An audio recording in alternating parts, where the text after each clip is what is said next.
En el invierno final del Imperio Romano, los historiadores escribieron sobre un extraño silencio que cayó sobre la capital. Los mercados seguían abiertos, se seguían acuñando monedas, los soldados seguían marchando. Sin embargo, la vida de la clase media, otrora la columna vertebral del imperio, ya se había evaporado. Los comerciantes que antes vendían especias y telas, ahora trocaban pan. Las familias que antes vivían modestamente pero con comodidad, ahora vivían con el temor de una mala cosecha. Y mientras las élites fortificaban su riqueza, el romano común veía cómo el mundo se encogía a su alrededor. La historia recuerda la caída de los imperios como explosiones, batallas dramáticas, ciudades en llamas, el choque de ejércitos. Pero la verdad es más silenciosa. Los imperios realmente caen cuando su clase media colapsa, cuando la gente que mantiene unida a una nación pierde estabilidad, pierde oportunidades, pierde esperanza. Ese es el momento en que el declive se vuelve irreversible. Y aquí está la parte escalofriante. Este patrón se ha repetido en 6 imperios, siguiendo las mismas 8 etapas, llevando al mismo final. Ahora, por primera vez en la historia moderna, Estados Unidos, el imperio financiero más grande del mundo, se encuentra en la etapa 7, una fase que todo imperio teme, porque la etapa 7 es cuando la clase media comienza a romperse. No de repente, sino en silencio, como si el suelo bajo una nación comenzara a hundirse, centímetro a centímetro, mientras a todos se les dice que mantengan la calma.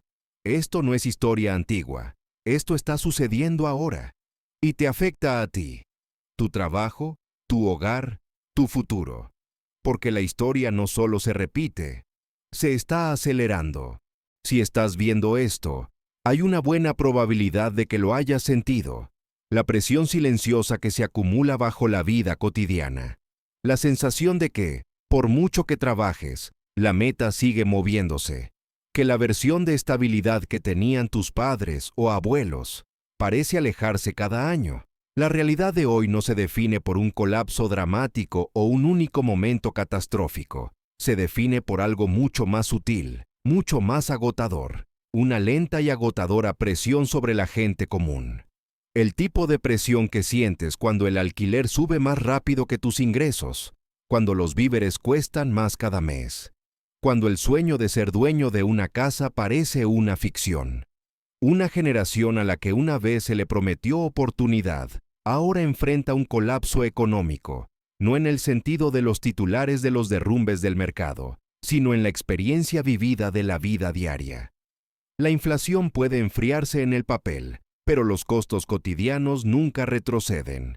Los salarios crecen en cifras, pero se encogen en poder. Préstamos estudiantiles, facturas médicas, saldos de tarjetas de crédito, forman una especie de jaula invisible, una crisis de deuda moderna tejida en el tejido de la vida. Y a pesar de todo, se te dice lo mismo: trabaja más duro, ahorra más, sé disciplinado. Pero, ¿y si la verdad real es esta? No es tu falta de esfuerzo, es el sistema que cambia debajo de ti. Durante décadas, la economía prometió un intercambio simple: trabaja duro, progresa. Pero hoy, esa promesa se siente distorsionada. La riqueza se acumula en la cima en olas masivas, una transferencia histórica de riqueza de muchos a unos pocos. Las corporaciones registran ganancias récord, mientras los hogares registran estrés récord. La clase media, que una vez fue la fuerza estabilizadora del sueño americano, se está adelgazando como el hielo bajo un sol cálido.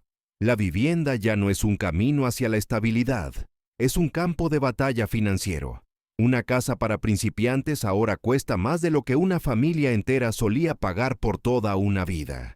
El alquiler consume la mitad de los ingresos en muchas ciudades, y poseer cualquier cosa, tierra, una casa, una pequeña parte de la economía, se siente como un artefacto de una era pasada.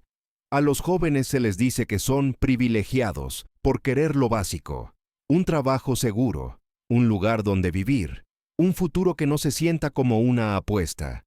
Pero no son privilegiados. Están agotados. Están ansiosos.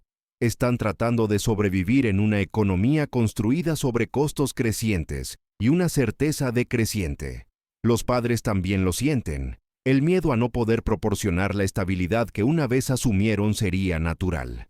Los trabajadores de mediana carrera se sienten atrapados entre la inflación, ahorros cada vez menores y un sistema de jubilación que parece diseñado para un siglo diferente. Incluso los que tienen altos ingresos confiesan en voz baja que están a una crisis de perderlo todo.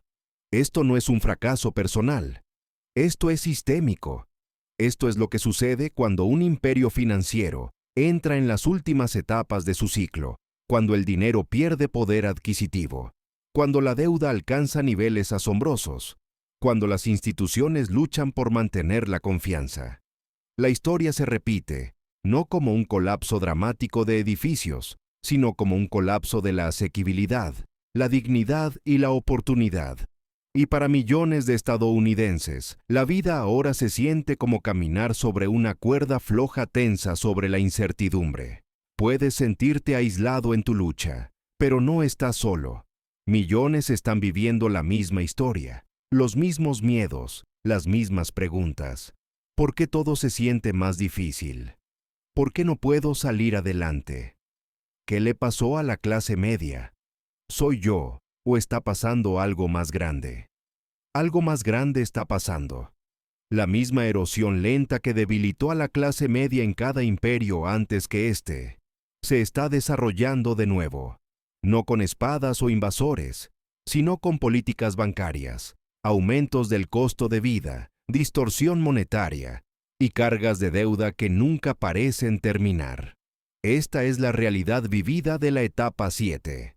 Pero para entender de dónde viene realmente esta presión, tenemos que mirar hacia atrás, porque lo que está sucediendo hoy ya ha sucedido antes, 6 veces, en 6 imperios diferentes, cada uno siguiendo exactamente el mismo patrón.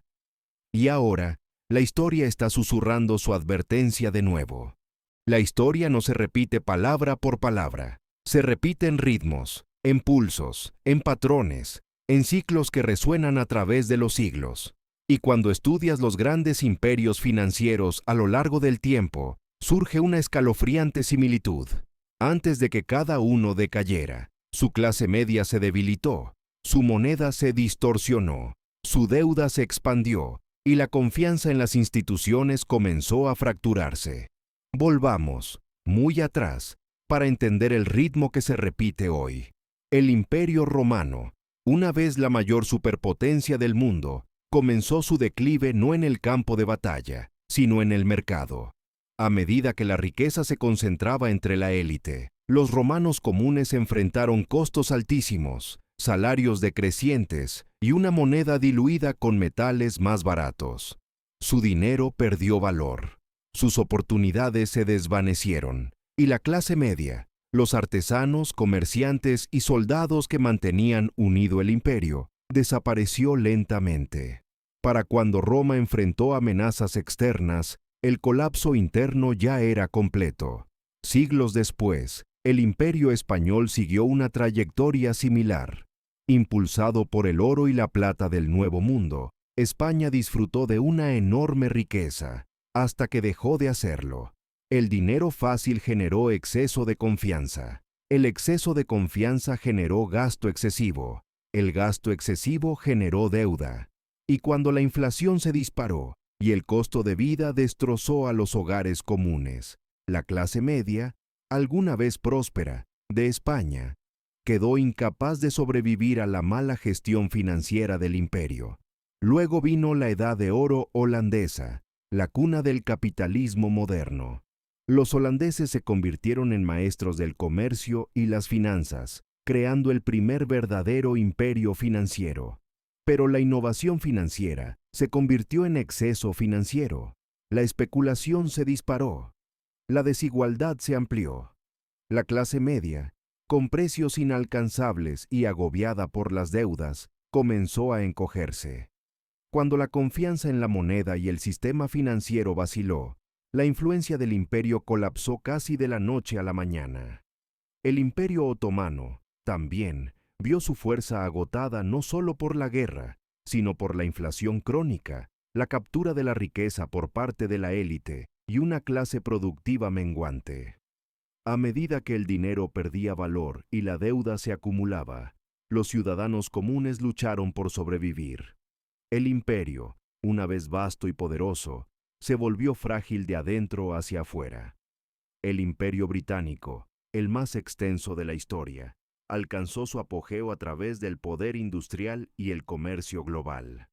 Pero en sus últimas etapas, los costos del dominio global se dispararon, la deuda se disparó y la clase media luchó por mantener el estilo de vida que una vez había simbolizado la prosperidad británica. La escasez de viviendas, el estancamiento salarial y la presión económica debilitaron al imperio mucho antes de que se retirara oficialmente del liderazgo global. Y finalmente, la Unión Soviética, un tipo diferente de imperio, pero un imperio al fin y al cabo, fue testigo de su colapso no solo por la ideología, sino por el agotamiento económico. Salarios decrecientes, precios crecientes, escasez y una pérdida masiva de confianza en las instituciones aplastaron a la clase trabajadora. Cuando una clase media no puede sostenerse, la base de una sociedad comienza a desintegrarse. 6 imperios, 6 versiones del mismo descenso a cámara lenta. 6 momentos en que la clase media, una vez fuerte, estable y esencial, fue vaciada. A pesar de sus diferencias, culturas, sistemas, ideologías, el patrón sigue siendo inconfundible. Primero viene la expansión, luego la prosperidad, luego la complejidad financiera, luego la desigualdad, luego la distorsión monetaria, luego la erosión silenciosa de la clase media, luego el declive. Este es el patrón que sigue todo imperio. Y Estados Unidos, el imperio financiero más dominante del mundo, ahora muestra exactamente las mismas características. Hoy, EU enfrenta una creciente desigualdad en una escala no vista desde la Gilded Age, Edad Dorada. Una moneda bajo presión, debilitada por décadas de agresiva expansión monetaria. Una deuda nacional que crece más rápido que la economía. Una generación que trabaja más y gana menos. Un costo de vida que se siente como una mordaza, apretándose alrededor de las familias comunes. Casas inalcanzables. Atención médica inasequible. Educación como una carga de por vida. La confianza política colapsando. La cohesión social deshilachándose. Las mismas señales de advertencia, los mismos síntomas, los mismos ritmos. Estamos viendo la historia repetirse, no perfectamente, no idénticamente, pero de forma inconfundible. El declive de Roma no se pareció al declive de España. El declive del Imperio Británico no se pareció al declive de los holandeses. Pero rimaron, siguieron un patrón de 8 etapas, un ciclo oculto, y ahora, Estados Unidos está pasando por ese mismo ciclo, acercándose a su etapa más peligrosa. Para entender dónde nos encontramos hoy y lo que realmente significa la etapa 7, debemos revelar el patrón oculto, las 8 etapas que deciden el destino de los imperios. Todo imperio cree que es diferente, todo imperio cree que es excepcional, y todo imperio piensa que el ciclo no se aplicará a ellos. Pero la historia muestra una verdad más silenciosa. Los imperios no mueren porque son derrotados, mueren porque siguen el mismo guión interno. Un guión impulsado por la naturaleza humana, los incentivos económicos, las presiones políticas y las leyes universales de la expansión y el declive financiero. En 6 grandes imperios, romano, español, otomano, holandés, británico, soviético, emerge un patrón inconfundible de 8 etapas, un ciclo que transforma una nación de potencia ascendente en gigante en declive. Y hoy, Estados Unidos está inmerso en este mismo ritmo. Recorramos las 8 etapas, no como teoría abstracta, sino como el mecanismo vivo y palpitante detrás de cada imperio financiero. Etapa 1. Expansión. Todo imperio comienza con energía, innovación, confianza. Roma se expandió a través de la ingeniería y la disciplina militar. Gran Bretaña a través de la industrialización y las rutas comerciales globales. América a través del espíritu empresarial, la manufactura y un nuevo sistema financiero. En esta etapa, la clase media crece naturalmente. La riqueza se obtiene a través de la producción. La sociedad se siente con movilidad ascendente, esperanzada, ambiciosa. La moneda es estable. La deuda es manejable. El motor de crecimiento es la productividad real. Este es el comienzo dorado. Etapa 2. Prosperidad. A medida que la expansión se estabiliza, la prosperidad florece. La producción aumenta. Las redes comerciales crecen. Los negocios se multiplican. Los salarios aumentan. El nivel de vida mejora. En América, esto fue el auge posterior a la Segunda Guerra Mundial, la era en la que un solo ingreso podía mantener una familia, una casa, un coche y un futuro. Durante la prosperidad, un imperio se convierte en un imán de oportunidades. Llegan inmigrantes, fluye la inversión, se extiende la influencia cultural. Pero la prosperidad tiene un efecto secundario: comodidad. Y la comodidad lleva a la etapa 3. Etapa 3. Exceso de confianza. En la cima de la prosperidad, los imperios desarrollan la creencia de que los buenos tiempos durarán para siempre. Roma creyó que su dominio era eterno. España creyó que su oro del Nuevo Mundo nunca se acabaría. Gran Bretaña creyó que su alcance colonial garantizaba la seguridad. América creyó que el dólar estadounidense gobernaría las finanzas globales indefinidamente. Este exceso de confianza impulsa la expansión más allá de los límites sostenibles. Gasto militar, especulación financiera, compromisos imperiales, programas sociales financiados con deuda. El imperio se vuelve adicto al crecimiento. Y cuando el crecimiento real se ralentiza, comienza el crecimiento artificial. Etapa 4. Financiarización. Este es un punto de inflexión crítico. Cuando el crecimiento productivo se ralentiza, los imperios pasan de fabricar cosas a financiar cosas. Los bancos, los mercados de valores, los bienes raíces y la especulación se convierten en el motor económico. Se siente sofisticado, se siente avanzado, se siente moderno, pero desconecta silenciosamente la riqueza de la producción real. Roma devaluó su plata para financiar la expansión. Los holandeses se entregaron a burbujas especulativas. Gran Bretaña inundó los mercados globales con crédito. América desató décadas de dinero fácil, desde los años 80 hasta hoy. La financiarización crea ganadores, pero no trabajadores. Impulsa el precio de los activos, pero mantiene los salarios estancados. Enriquece a la élite, pero asfixia a la clase media.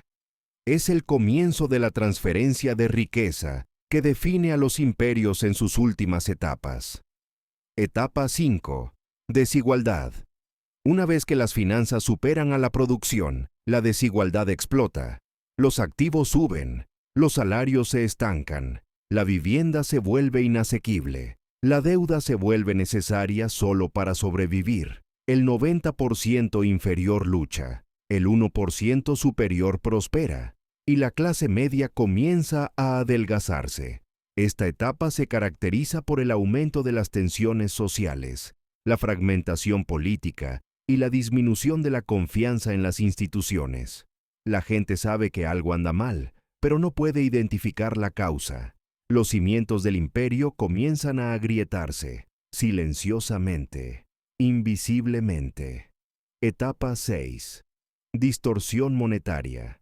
En esta etapa, los líderes del imperio se enfrentan a una elección imposible: reducir el gasto y arriesgarse al colapso, o imprimir dinero y posponer el colapso. Todo imperio elige la misma opción: imprimir. La plata romana se diluyó al 2% de pureza. España inundó Europa con oro, provocando inflación. Gran Bretaña devaluó la libra varias veces, y América inyectó más de $8 billones recién creados en solo unos pocos años.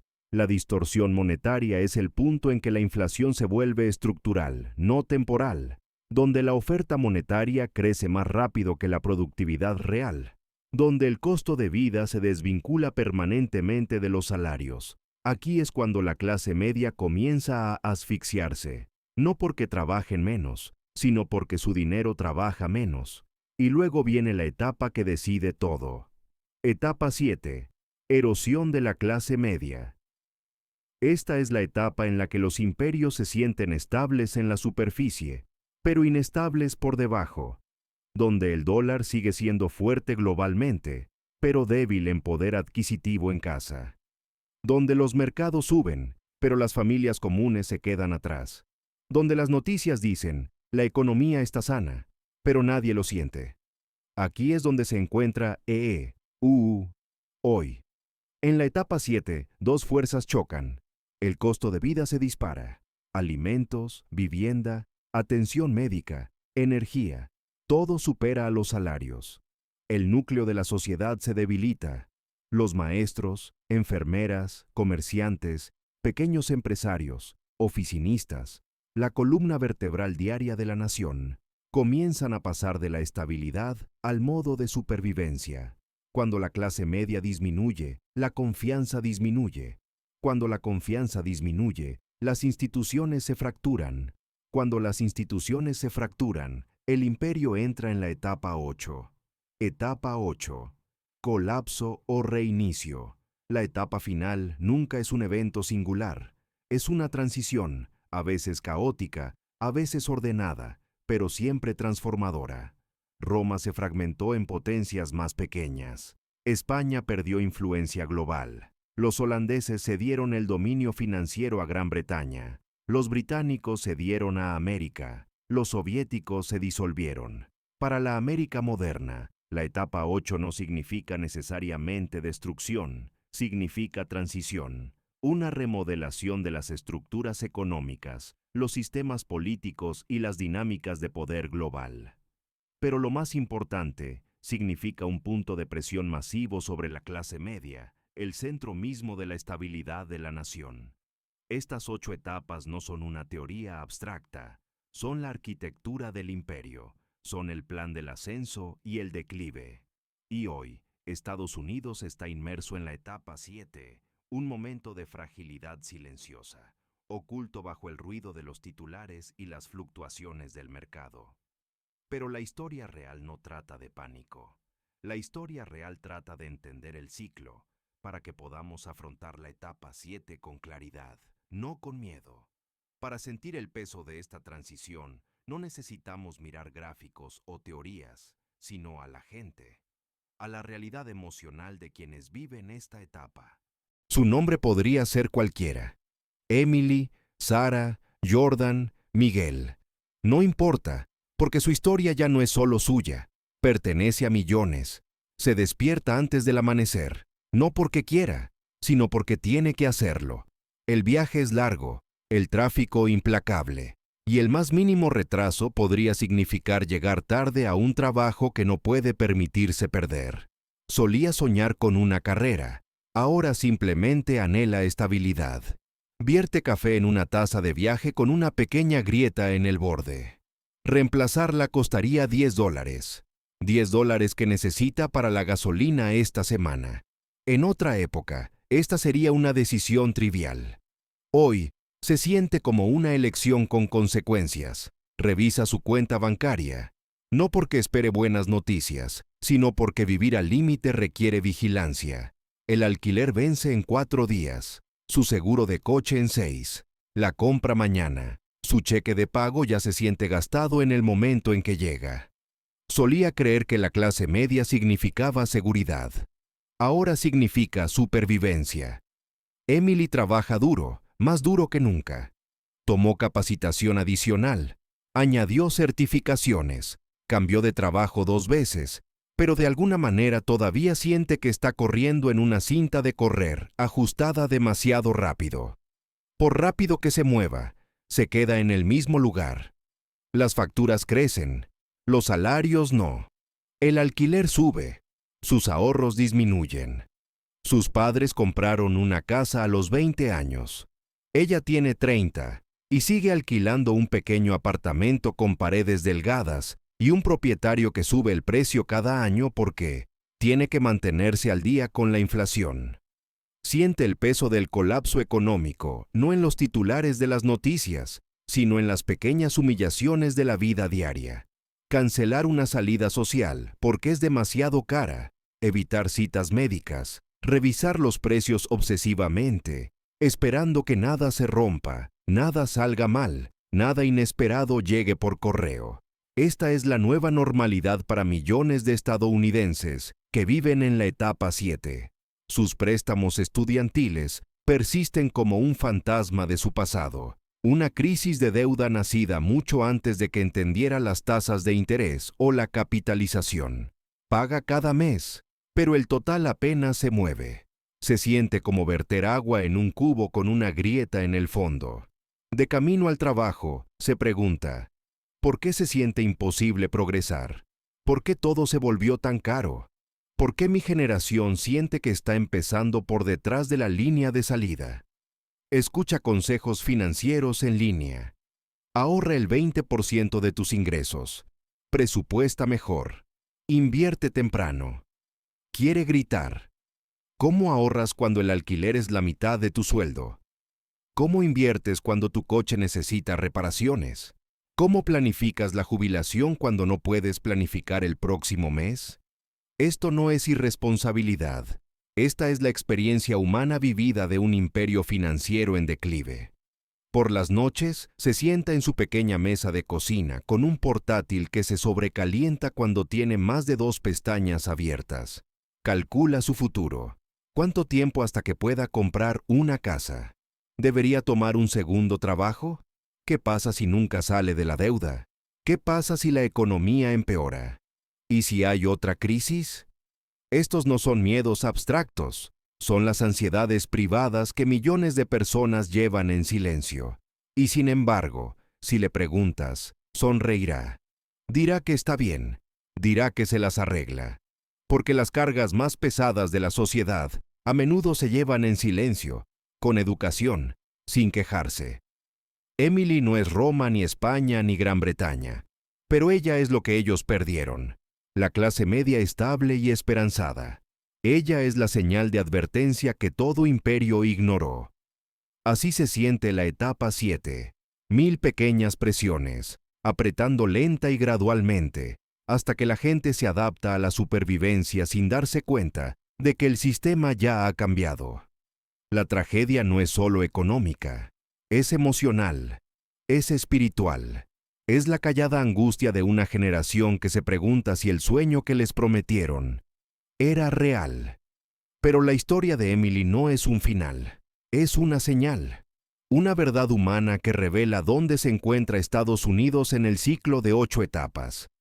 Para entender el panorama completo, para ver cuán cerca está América de la transición final, debemos ahora alejarnos de lo personal y examinar los datos, las tendencias, los indicadores que definen exactamente en qué etapa nos encontramos.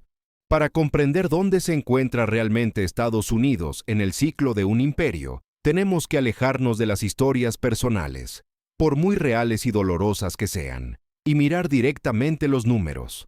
Los datos no cuentan toda la historia, pero revelan las fuerzas estructurales que la moldean. Y cuando conectamos la realidad humana con los indicadores medibles, el panorama se vuelve inconfundiblemente claro.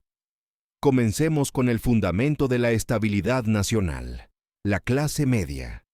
En 1970, más del 60% de los estadounidenses pertenecía a la clase media. Hoy, por primera vez en la historia moderna, esa cifra ha caído por debajo del 50%. No porque la gente de repente dejó de trabajar duro, sino porque el costo de vida superó a los salarios durante 5 décadas consecutivas. El núcleo de la sociedad, la gente que compra casas, cría familias, construye comunidades, se está reduciendo.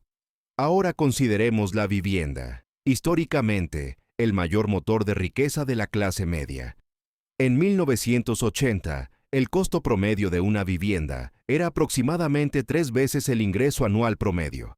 Hoy, es más de 7 veces en muchos estados y de 10 a 15 veces en las principales ciudades.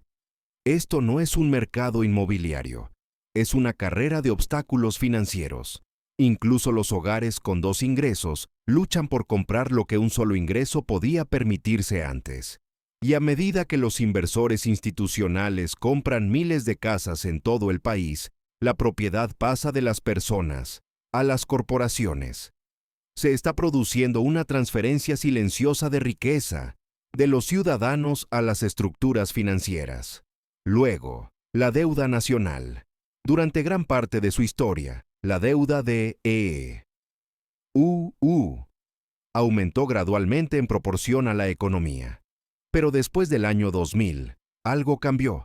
La deuda comenzó a crecer exponencialmente, una curva tan pronunciada que ningún imperio en la historia la ha revertido. Hoy, la deuda nacional de EU supera el 120% del PIB y se está acelerando. Esta es la señal definitoria de la etapa 7, el momento en que un imperio debe pedir prestado no para crecer, sino para sobrevivir. Luego está la inflación, el ladrón silencioso del poder adquisitivo. Se nos dice que la inflación ha vuelto a la normalidad, pero la verdad es más compleja. Los precios no bajan después de un pico, permanecen elevados. Así que incluso cuando la inflación se enfría, el daño permanece incrustado en la economía. Comestibles un 25-40% más caros desde 2020. Alquiler un 20-30% más caro en muchas regiones. Coches usados con un aumento drástico. Costos de atención médica y cuidado infantil aumentando cada año. Ningún crecimiento salarial en los últimos 40 años ha igualado estos aumentos. Esto es distorsión monetaria. La etapa 6, sangrando hacia la etapa 7. Y luego tenemos las tasas de interés, ahora las más altas en 2 décadas. Para el estadounidense promedio, esto significa hipotecas inasequibles, deudas de tarjetas de crédito que se convierten en una bola de nieve de pánico, y pequeñas empresas que pagan más por pedir prestado de lo que pueden ganar. Estas no son presiones aleatorias. Estas son las marcas estructurales de un imperio financiero en su fase tardía. Tampoco podemos ignorar la desigualdad de la riqueza. El 1% más rico de EU ahora posee más riqueza que toda la clase media combinada. En cada imperio histórico, esta fue la señal irreversible de la etapa 7. Cuando la riqueza se acumula en la cima, la oportunidad se seca en el centro y la confianza se erosiona en la base. La polarización política crece. La desconfianza institucional se dispara. La cohesión social se fractura. Estos no son problemas culturales, son síntomas económicos. Cuando la gente no puede permitirse una casa, no puede ahorrar dinero, no puede salir de la deuda y siente que el sistema ya no funciona para ellos, el tejido social comienza a deshilacharse.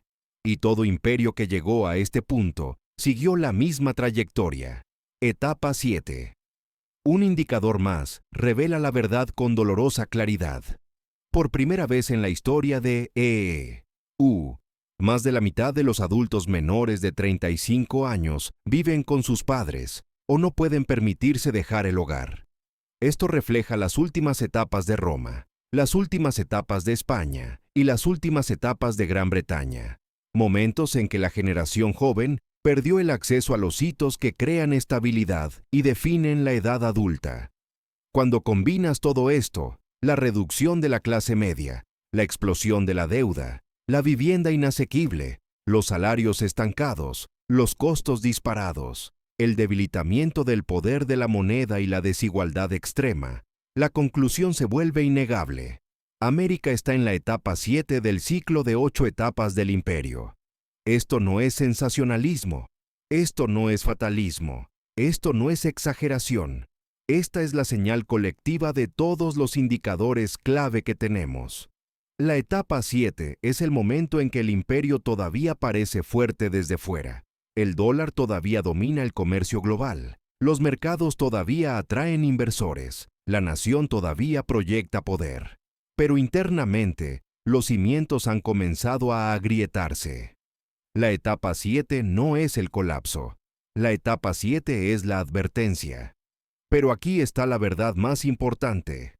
La etapa 7 no es el final de la historia. Todo imperio enfrenta este momento, pero no todo imperio responde de la misma manera. Algunos colapsan, otros se reinician, otros se transforman. Y eso nos lleva a la parte final y más importante. Una parte que no trata sobre el miedo, sino sobre la comprensión y la esperanza. Si hay algo que la historia nos enseña, es esto. El declive no es el destino. Los ciclos no son veredictos. Y la etapa 7 no es una lápida, es un punto de inflexión. Todo imperio que llegó a esta etapa se enfrentó a la misma encrucijada, pero cada uno respondió de manera diferente. Algunos ignoraron las señales de advertencia y dejaron que la desigualdad, la deuda y la desconfianza vaciaran sus sociedades hasta que el colapso fue inevitable. Otros se adaptaron, se reequilibraron, se reinventaron y emergieron más fuertes de una nueva forma. Estados Unidos se encuentra ahora en ese mismo umbral, y a pesar de todo, los costos crecientes, la incertidumbre, la clase media menguante, todavía hay algo profundamente poderoso tejido en la esencia de este país, su capacidad de reconstrucción. Porque la verdadera fuerza de un imperio financiero no es su moneda, no es su ejército, no son sus instituciones, es su gente. Y cuando la gente entiende el ciclo, cuando reconoce el patrón, ya no se siente indefensa, ya no se siente perdida en la niebla de los costos crecientes o atrapada en la ansiedad de un sistema que parece abrumador. En cambio, gana claridad, gana dirección, recupera un sentido de autonomía.